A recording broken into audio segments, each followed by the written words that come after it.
Gita LLB ধারাবাহিকে আজকের এপিসোডে দেখানো হয় যে গিনি গীতাকে বলছে তুই একজন অপরাধী। এরপর থানার বড়বাবু গীতাকে বলে আমি আপনাকে সম্মান করতাম, আপনাকে আমি বাহবা দিতাম, আপনি যেভাবে একটা অসহায় মেয়ের পাশে দাঁড়িয়েছিলেন সেই জন্য আমি আপনাকে কুর্নিশ জানিয়েছি, কিন্তু আজকে আপনি আপনার চরিত্রের কোন দিকটা তুলে ধরলেন। তখন গীতা রেগে যায় এবং বড়বাবুকে বলে আপনি কিন্তু আমাকে অসম্মান করছেন। তখন বড়বাবু বলে এখন তো আমি আপনাকে অসম্মান করছি, এরপর আপনাকে কাস্টাডিতে নেওয়া হবে, জিজ্ঞাসাবাদ করা হবে, প্রশ্ন করা হবে, আর আপনার সাজাও হবে।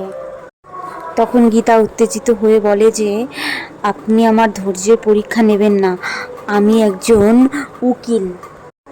তখন গিনি বলে যে না, তুই এখন সকলের চোখে একজন অপরাধী। মেহেক আর পদ্ম হসপিটালে ওদের স্টেটমেন্ট দিয়ে দিয়েছে। ওদিকে আমার শ্বশুরমশাই কান্না করছে আর আমার দেওর হাসপাতালে মৃত্যুর সঙ্গে লড়ছে এক ফোঁটা শ্বাস নেওয়ার জন্য।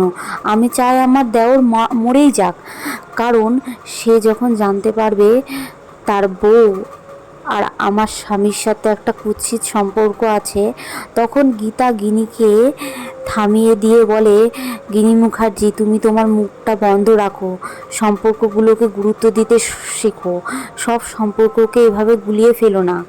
আমি কিছুই করিনি, আমি প্রথম থেকে বলে আসছি আমি নিরপরাধ। তখন স্বস্তিকের বাবা অ্যাডভোকেট মুখার্জি এসে বলে স্টেটমেন্টটা বলছে না, প্রত্যক্ষদর্শীরা সেটা বলছে না, আমার ছেলে যন্ত্রণায় ছটফট করছে, তার থেকে দ্বিগুণ যন্ত্রণা আমি তোমাকে ফেরত দেব।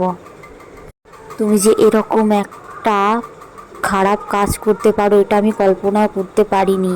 তোমার সাথে আমার ছেলের বিয়ে হয়েছিল না হয়েছিল তাতে আমার কিছু যায় আসে না, কিন্তু তুমি এরকম একটা কাজ করলে তার জন্য তোমাকে শাস্তি পেতেই হবে। আমি নিউজ পেপার টিভি সব জায়গায় ছড়িয়ে দেব তোমার কুৎসার কথা। কোর্টে তো তুমি খুব বড় বড় কথা বলো আমার বিরুদ্ধে, এখন তুমি চুপ কেন? এখন তোমার মুখের কথা কোথায় গেল?